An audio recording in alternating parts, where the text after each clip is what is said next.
Okay बेटा जी, कल हम डिस्कस कर रहे थे quantum mechanics. Quantum mechanics was about the nature of light. Usually, we used to think light is a form of energy, and energy is carried by the wave. Light is a type of energy which is carried by electromagnetic wave. How do we know that? That we were discussing previously in previous grades the refraction, interference, diffraction, and polarization. All these definitions now, when to define these processes or phenomena, we use the terms wavelength or frequency. And wavelength and frequency are only for the waves. So that used to tell us that wave light was a form of energy which is carried by a wave. Light is a wave, means it was energy. But yesterday, now and the energy of the light is made up of the wall is made up of bricks. The human organism or any organism is made up of cells, and any matter is made up of small material particles, atoms. So we discussed the light is made up of small parts of energy. That part or quantum of electromagnetic radiation is called a photon, which has a specific amount of energy. Like in an element which is made up of atoms, every atom has a specific number of electron, proton, and neutron. So similarly, we say light is made up of small parts of energy. We call them as quantum of electromagnetic radiation, and each carrying a specific amount of energy. That part of the light is called photon, and its energy is directly proportional to the frequency of the light. And to keep this proportionality as equation, we have a constant h, Planck's constant, and using v is equal to f lambda for light, we use c and make the f to be the subject. So we get the formula F is equal to C over lambda here. So for photon energy, we have two formulas, HF and AC over lambda, right? Jerry beta हमने कल start कर दी हुई थी. I hope you were with us yesterday. हमने ये जी sir, कल शुरू quantum किया मैकेनिक्स था। स्टार्ट कर दी हुई थी, ठीक है? हाँ थोड़ा सा जी सर। रिकैप कर रहे हैं. Meanwhile other students join. अच्छा, कल ठीक। जो लास्ट पॉइंट हमने डिस्कस किया था कि भाई previously used to think the light was a wave and energy. But there are some phenomena where light is not acting like an energy or wave. Rather, it behaves like a bullet or a solid particle. One of those, the only phenomena in our syllabus is photoelectric effect. We have other than these, but in A level we have only one evidence for that, and that is photoelectric effect. Photo light, electric electrons or electricity effect. What is that about? We were having a glass vac chamber which is partially vacuum, means a very less amount of inert gas to make and stop any sparking or reaction, right? There we were having a metallic cathode metal which is connected with negative terminal, behaves like negative terminal, is called the cathode. And then we have a positive anode which is at some distance. There is no contact between cathode and anode, and we have a current ammeter to detect current. So what happens now? We will not have in ammeter. Why? Because there is gap now. Cathode and anode, they don't have any connection. So here the ammeter will be having zero reading. But what happens actually when we make some light, means photons, strike the metallic cathode, we start having some deflection. But there is some condition. The not every light can produce this current. There should be light of a specific frequency or larger than that. That specific amount of frequency, minimum frequency required to start that current, to start that phenomena, is called threshold frequency. Threshold means minimum, right? When you have na A star at 61 threshold, means the 61 is the minimum from where the A star is starting. Onwards are already A stars, right? Okay, so we need to have a minimum light of minimum frequency, that is threshold frequency, and its symbol is F with a 0 in the index subscript, right? So when the light is striking the cathode, we get a reading, and we can get the reading when there is current, means there is flow of electron, which is electron will be moving towards the positive terminal, from where the electrons will be coming. The light is striking the cathode metal, and when the light is not striking, the light is switched off, we don't get any reading. The light is striking the metallic cathode, and we get current in there. It means the electron reach here. So from where the electrons are coming, there is no material path, contact, there is no contact. So it shows when the light strikes the metallic cathode, the electrons are striken out. So striken out of electron by the photon striking the metallic cathode is called the photoelectric effect. But here, how the light behavior is not as it used to be in our previous levels, like we used to think light was energy. But here it is a bit different. How it is different?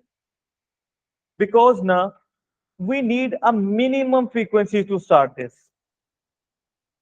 What if the frequency is less than that threshold frequency? Like if the light was behaving like energy, तो जो कम frequency की light होती ना, तो चलो उसमें energy कम है. हम we have discussed ना कि E में जो energy of photon is directly proportional to frequency. तो यार कम frequency वाली जो energy होती ना, चलो उसमें energy कम है, तो हम उसे ज्यादा longer time duration तक light डालते हैं. जैसे हमारी गैस एनर्जी कम हो जाती, हीट कम हो जाती, और हमें पकाना है, कुकिंग करनी है, तो हम ना उस पर ज्यादा देर लग जाती पकने में, क्योंकि चले हीट एनर्जी कम आ रही है, तो आहिस्ता आहिस्ता वो एड अप होके उस लेवल तक टेम्परेचर चला जाता है. लेकिन इसमें सर हमें एक उसने दी होगी थ्रेशोल्ड फ्रीक्वेंसी. बेटा अभी तो डेफिनेशन कर रहे हैं, वो गिवन हो गया, अभी तो हमने ग्राफ करने, you will find the answer. जल्दी इसकी क्वेश्चन कैसे आएंगे आज हम करेंगे. ये तो मैं पिछला प्रीव्यू करवा रहा हूँ आपको, साथ में ना रिव्यू हो जाए, साथ में कोई बच्चे भी ऐड हो जाते हैं मीनवाइल. तो ना फ्रीक्वेंसी अगर उस थ्रेशोल्ड से कम हो ना, तो आप 2 घंटे भी लाइट उसके ऊपर स्ट्राइक करें, कोई करंट नहीं आएगा. करंट नहीं आने का मतलब कोई इलेक्ट्रॉन नहीं आएगा. इसका मतलब लाइट यहां एनर्जी की तरह बिहेव नहीं करे. क्लियर? और जब भी हमारी फ्रीक्वेंसी जो लाइट की है वो थ्रेशोल्ड के इक्वल है, उससे लार्जर है, तो होता है. दूसरा जो पॉइंट है, ये जो एमिशन है वो इमीडिएट एमिशन होता है. यानी देखो ना, दोबारा से बेटा आप ना एसी से या नॉर्मल टेम्परेचर से घर से बाहर धूप में जाते हो, तो मुझे बताओ पहले सेकंड से आपको पसीने आने लग जाते हैं, गर्म हो जाते हो, थोड़ा टाइम लगता है ना, राइट? तो एनर्जी का इफेक्ट थोड़ी देर में होता है, लेकिन यहाँ इमीडिएट इफेक्ट हो रहा है. इमीडिएट इफेक्ट ना, जैसे धूप पड़ती है आप पर एज लाइट, तो थोड़ी देर बाद जाकर आपको गर्मी फील होने लग जाती है, लेकिन अल्लाह रहम करे कोई पत्थर लगे तो फौरन ही असर होता है. तो बेटा यहाँ वो इमीडिएट एमिशन है ना, दिस इज कि वो एक पत्थर की तरह, एक पार्टिकल की तरह बिहेव कर रही.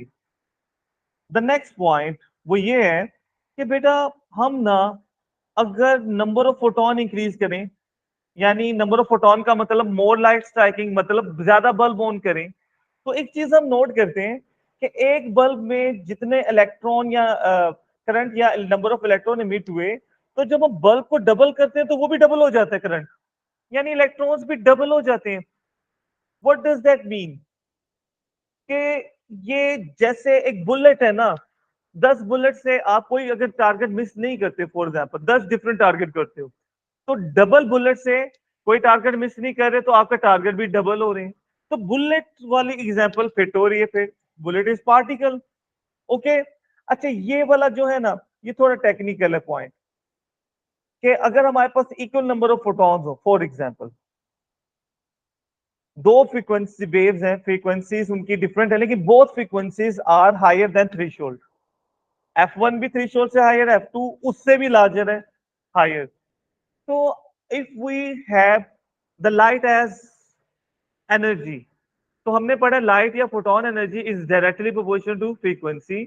तो बेटा अगर इक्वल नंबर ऑफ फोटोन है हमारे पास, दो डिफरेंट वेव के F1 और F2 के, तो अगर लाइट एनर्जी की तरह वेव करती तो ज्यादा फ्रीक्वेंसी में ज्यादा एनर्जी होती, तो ज्यादा इलेक्ट्रॉन को मिट करती। बट वी विल ऑब्जर्व कि अगर इक्वल नंबर ऑफ फोटॉन्स हैं तो same number of electrons are emitted, यानी लाइट एंड अगेन एनर्जी की तरह बिहेव नहीं कर रही। तो इस फिनोमिना में लाइट पार्टिकल की तरह बिहेव कर रही, ये हम कल भी डिस्कस कर चुके थे। अब ये थोड़ा सा इक्वेशन में, और जो जरी आपने पूछा बेटा अब वो आ रहा है। अब ये फिर इसको हम इक्वेशन में कन्वर्ट कर रहे हैं कि जब भी इलेक्ट्रॉन जो फोटोन है वो इस मेटेलिक कैथोड को स्ट्राइक करते हैं बेटा, तो उन्होंने इलेक्ट्रॉन को कहां से निकालना है। इलेक्ट्रॉन कहाँ होते हैं, इलेक्ट्रॉन एटम्स में होते हैं, और अगर मैटर में इलेक्ट्रॉन फ्री भी होते हैं तो उनके जो पॉजिटिव आयंस होते हैं, जब इलेक्ट्रॉन एटम में से इलेक्ट्रॉन निकल जाए वो पॉजिटिव आयन है, उनकी अट्रैक्शन का इफेक्ट होता है उन पर, राइट।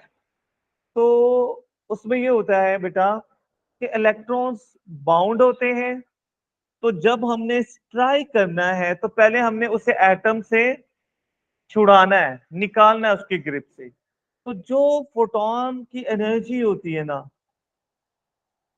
फोटोन के अंदर एनर्जी कितनी होती है, HF, उसका एक काम इलेक्ट्रॉन को निकालने में लग जाता है। ये अगर काम कर लें, इलेक्ट्रॉन को निकाल लें, तो यहां से इलेक्ट्रॉन निकलेगा तो आगे पॉजिटिव उसे अपनी तरफ अट्रैक्ट खुद ही कर लेगा। बस ये निकालना is the minimum work required. तो ये जो मिनिमम एनर्जी, एनर्जी का फॉर्मूला क्या होता है, HF। तो ये जो मिनिमम वर्क है ना, अगर हम इससे निकाल देना, उसके बाद इलेक्ट्रॉन आगे वो अट्रैक्ट हो जाएगा पॉजिटिव नोड की तरफ। This is called HF node, energy HF है ना, ये जो मिनिमम वर्क है that is called work function. Work function का जो सिंबल है वो ये ग्रेविटेशन पोटेंशियल वाला सिंबल है, फाई बोलते हैं इसको, और वो इक्वल किसके होता है, HF नोड। लेकिन अगर फोटोन की एनर्जी इससे ज्यादा है, F नोड से, थ्रेशोल्ड से, इसका मतलब उसके अंदर एनर्जी इससे भी एक्स्ट्रा है, वो एक्स्ट्रा एनर्जी इलेक्ट्रॉन को मूव करने में लग जाएगी। तो मूव करने में कौन सी एनर्जी होती है, काइनेटिक एनर्जी।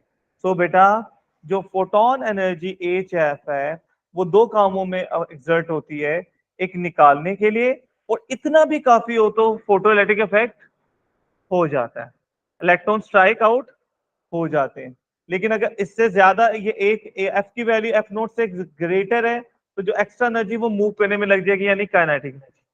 अच्छा यहाँ ना एक बात नोट करने वाली है, सिंपल काइनेटिक एनर्जी नहीं लिखा, it is maximum kinetic energy. यह बात अभी डिस्कस करनी है। ये मैक्सिमम ही क्यों लिखा है यहाँ पर, खाली काइनेटिक एनर्जी लिख दे।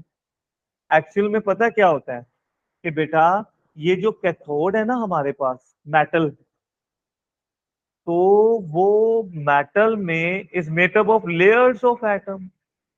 बेटा ये जो हम बिल्कुल पतली सी स्ट्रिप देख रहे हैं ना, इसमें भी millions of trillion of layers हो जाती हैं। अगर थोड़ी मोटी हो, थिक हो मेटल, तो ट्रिलियन ऑफ लेयर्स, यानी मिलियंस ऑफ लेयर्स समझे होती हैं। तो जब फोटोन स्ट्राइक करता है ना इलेक्ट्रॉन, तो मुझे ये बताएं कौन से इलेक्ट्रॉन से स्ट्राइक करेगा, जो सरफेस पर होंगे। जरूरी नहीं है बेटा, वो फोटोन किसी अंदर वाली लेयर के एटम के इलेक्ट्रॉन को स्ट्राइक आउट कर सकता।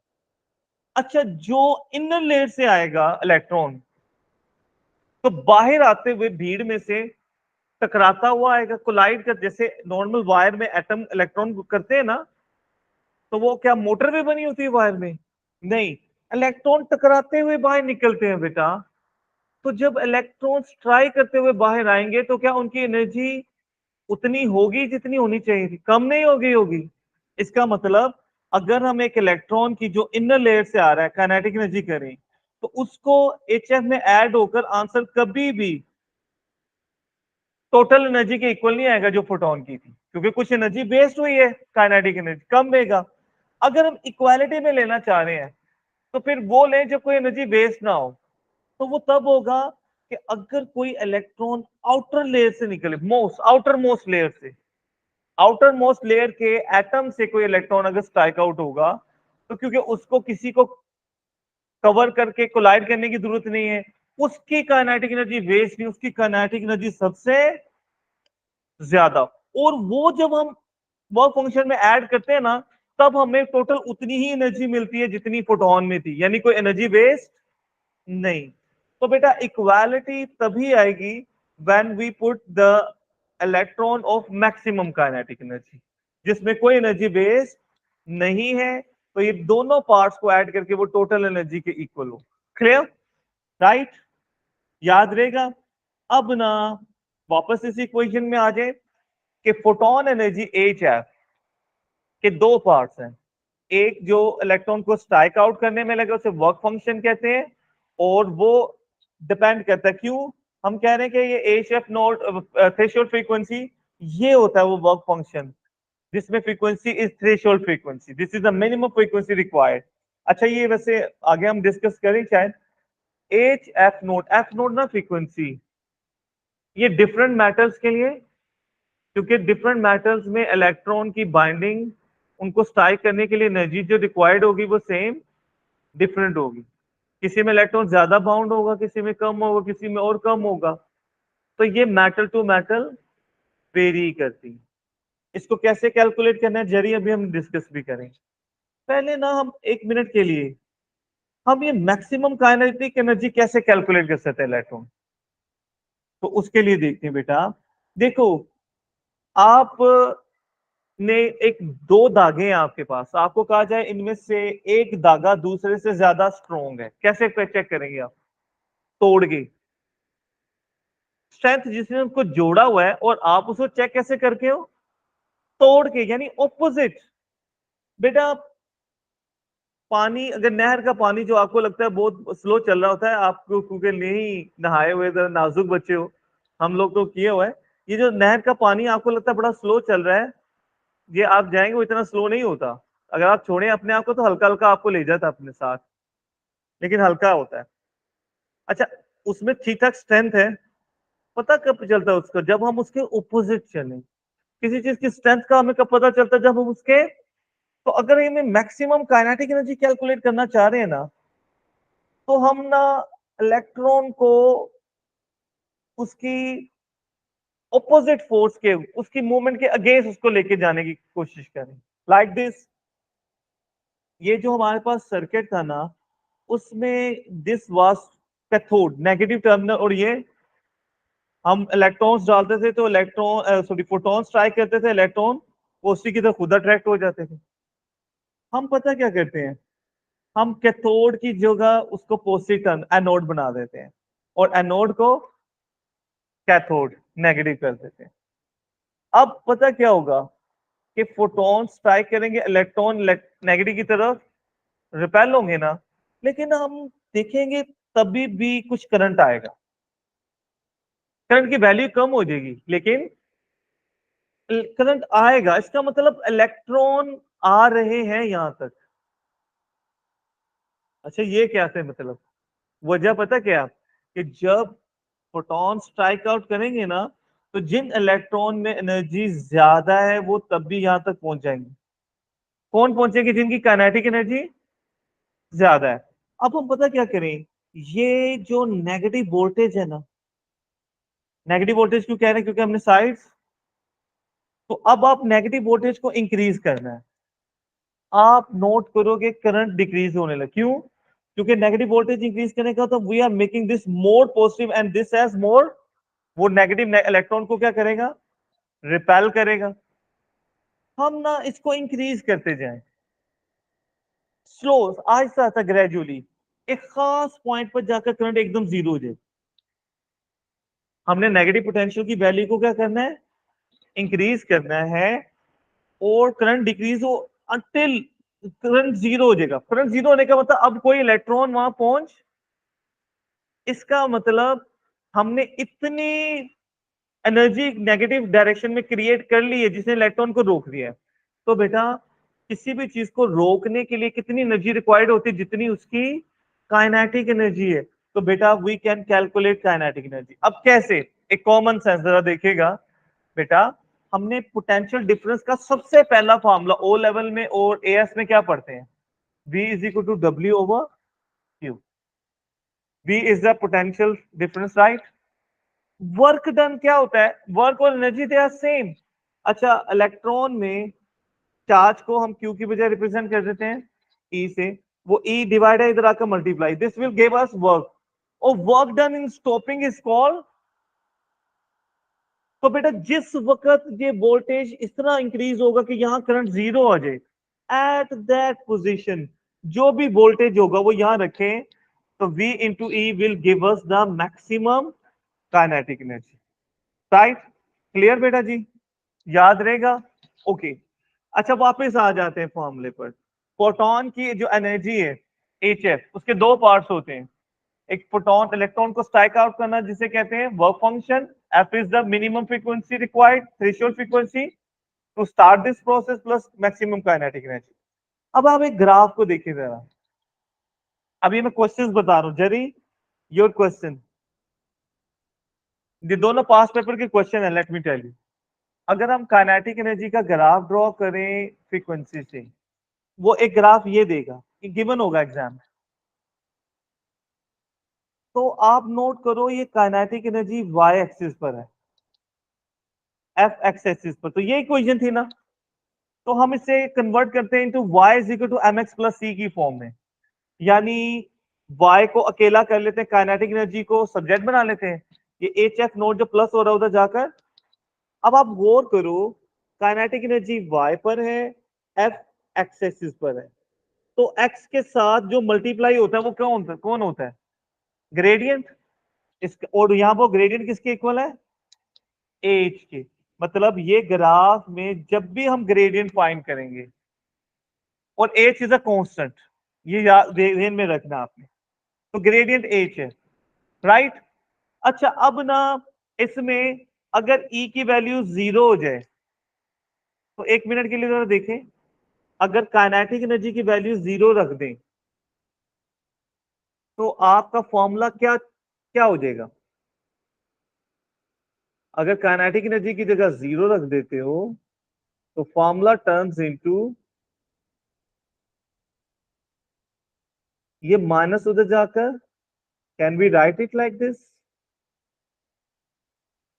एच एच से, तो फ्रीक्वेंसी किसके इक्वल हो जाएगी, तो जब kinetic energy zero, kinetic energy zero कब है, जब आप ग्राफ को पीछे ले जाए, तो जहां ग्राफ को वो टच करेगा that will give you the threshold frequency. जरी आर यू गेटिंग दिस, ये मैं पास पेपर के क्वेश्चन करा रहा हूं, ये मैं अब आपको सिलेबस नहीं जी पढ़ा रहा, ठीक है सर। क्वेश्चन कैसे आएगा।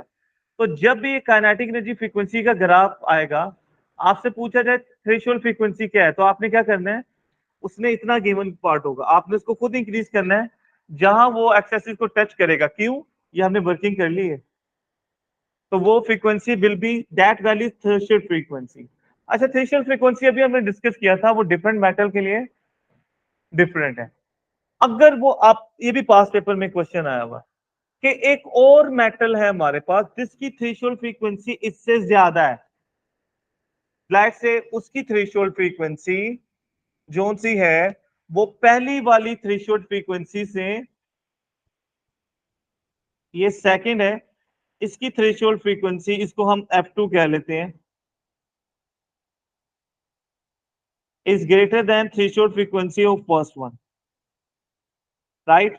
इसके लिए F1, इसके लिए F2, तो उसका वो कहेगा ग्राफ ड्रॉ करो, तो आप क्या करेंगे, थ्रेशोल्ड फ्रीक्वेंसी ज्यादा है तो आगे से ड्रॉ करना है, लेकिन ग्रेडियंट दोनों में क्या बता रहा है, एच, और वो कांस्टेंट है ना, और ग्रेडियंट किसे कहते हैं, स्टीपनेस। यानी दोनों का ग्रेडियंट सेम होगा, और जिन लाइंस का ग्रेडियंट सेम हो एक दूसरे के क्या होती हैं, पैरेलल। तो आपने उसके लिए लाइन भी उसके पैरेलल ड्रॉ करनी, याद रहेगी ये बात, पैरेलल होनी चाहिए। और सिमिलरली अगर वो कहेगा कि कोई ऐसी वेव है जिसकी थ्रेशोल्ड फ्रीक्वेंसी लेस है, ठीक है, तो उसके लिए जो ग्राफ होगा वो क्या होगा, will be like that, right. Clear बेटा जी, बिल्कुल जीरो तो नहीं होगी थ्रेशोल्ड फ्रीक्वेंसी, याद रहेगा आप लोगों को। अच्छा जल्दी अंडरस्टैंड, चले आगे। जी सर ठीक है। बेटा जी टू एफ लैम्डा, फ्रीक्वेंसी का फॉर्मूला क्या रहेगा, वी ओवर लैम्डा, और लाइट के लिए वी को किससे रिप्रेजेंट करते हैं, तो बेटा ये हम शुरू से फॉर्मूला करते आ रहे हैं कि जो फोटोन एनर्जी है उसका फॉर्मूला एक तो है एच एफ और दूसरा फॉर्मूला है एच सी ओवर लैम्डा। तो बेटा ये मैं पास पेपर क्वेश्चन नहीं करवा रहा हूं कि kinetic energy against 1 over lambda graph आएगा, काइनेटिक एनर्जी का ग्राफ आएगा 1 ओवर लैम्डा, फ्रीक्वेंसी और वेवलेंथ ऑपोजिट ही होते हैं, इनवर्स होते हैं। तो इसलिए देखो ये इनवर्स ऑफ लैम्डा का graph will be exactly same. इसमें अब आप फर्क है वो पता क्या, कि हमारे पास है ना H C over lambda is equal to F naught की जगह सी ओवर लैम्डा नोट। अच्छा एक बार नोट करते हैं, F naught is the minimum frequency required to start this process. Frequency में और वेवलेंथ में कौन सा प्रोपोर्शन होता है, इनवर्स। तो इसका मतलब अगर फ्रीक्वेंसी इनवर्स है तो फॉर द सेम सिचुएशन उस वक्त वेवलेंथ विल बी मैक्सिमम। तो जो थ्रेशोल्ड फ्रीक्वेंसी मिनिमम फ्रीक्वेंसी, लेकिन threshold wavelength is the maximum value of wavelength plus kinetic energy, ऐसे लिख दिया हमने। अच्छा इसमें काइनेटिक एनर्जी y पर, उसको अगर हम y पे रखें, y is equal to M X plus C वाली फॉर्म में लेकर आए y, तो इसमें x है 1 ओवर लैम्डा। तो बेटा ये जो x ओवर लैम्डा नोट इधर प्लस हो रहा है, उधर जाकर क्या हो जाएगा, kinetic energy maximum H C over lambda minus A C over lambda nought, right. तो ना इसमें ये 1 ओवर लैम्डा हमारा एक्स एक्सिस पर है, तो ए सी ओवर लैम्डा को लिख सकते हैं ए सी टाइम्स 1 ओवर लैम्डा। क्यों 1 ओवर लैम्डा हमने लिखा, क्योंकि एक्स पे 1 ओवर है, हमें 1 एक्स नजर आए। तो बेटा इस ए सी ओवर लैम्डा को हमने इस तरह लिख दिया, कोई गड़बड़ तो नहीं, समझ आ जाएगा। तो ये 1 ओवर लैम्डा एक्स है और ये वाई है काइनेटिक एनर्जी। तो y is equal to M X plus C के अकॉर्डिंग बेटा ये जो x के साथ मल्टीप्लाई हो रहा है वो क्या होता है, ग्रेडियंट। तो यहां जो ग्रेडियंट है वो h टाइम c है। तो बेटा फ्रीक्वेंसी वाले ग्राफ में ग्रेडियंट वाज सिंपली h, यहां जो ग्रेडियंट होगा h टाइम c, और इस वैल्यू को नीचे इंक्रीज कर देंगे, जैसे फ्रीक्वेंसी में वो बताता था F naught, this will tell us 1 over lambda naught. Can you remember, याद रहेगा। और अगर किसी और वेव का जिसका फ्रीक्वेंसी ज्यादा होगी थ्रेशोल्ड, उसका ग्राफ ड्रॉ करना है तो वो बिल्कुल इसके पैरेलल आगे होगा, और कम होगी तो पीछे होगा। जीरो से पीछे ना कर देना, नेगेटिव में नहीं होती ना जीरो होती, राइट बेटा जी। That is all from my side for the 8-2। If you have any question please do ask. यदि कुछ समझ आ जाएगा बेटा, जी सर। श्योर। अब्दुल हनान